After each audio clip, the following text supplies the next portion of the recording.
জুলাই বিপ্লব আন্দোলনে শরিক হয়েছেন এবং শারীরিকভাবে ক্ষতিগ্রস্তের শিকার হয়েছেন এরকম আহত মুক্তিযোদ্ধারা এখানে কিছু সংখ্যক উপস্থিত আছেন যারা বক্তব্য রেখেছেন।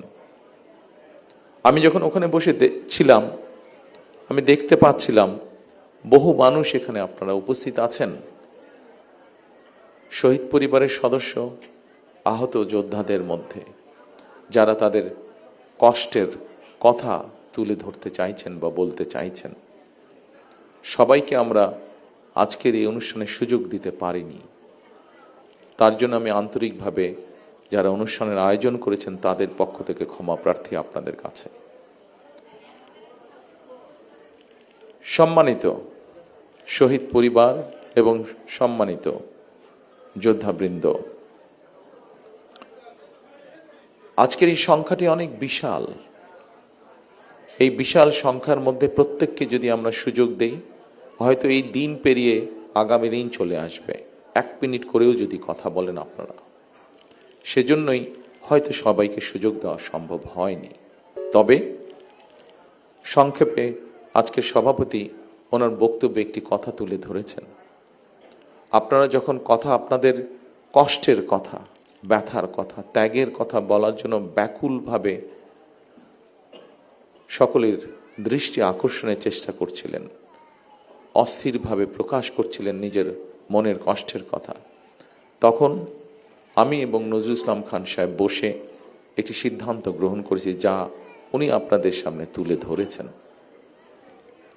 বাংলাদেশ জাতীয়তাবাদী দল বিএনপি এর আগে যখন দেশ পরিচালনার দায়িত্বে ছিল, তারা মুক্তিযোদ্ধা মন্ত্রণালয় নামক একটি মন্ত্রণালয় তৈরি করেছে, যা 1971 সালে যারা মুক্তিযুদ্ধে শহীদ হয়েছেন, আহত হয়েছেন, অর্থাৎ এক কথায় মুক্তিযোদ্ধা পরিবারদের কল্যাণ তারা দেখভাল করে থাকে।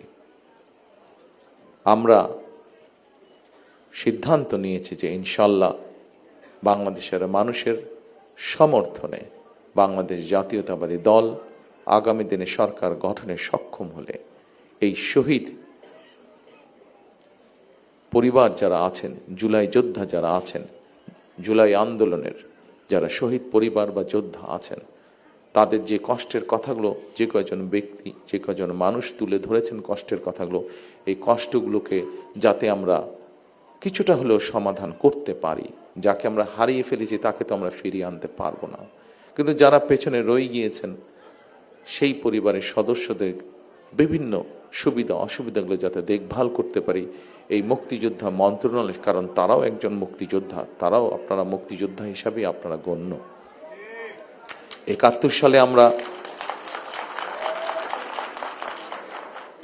সালে এই দেশের মানুষ, মুক্তিযোদ্ধারা এই দেশের স্বাধীনতা অর্জনের জন্য জীবন দিয়েছিলেন।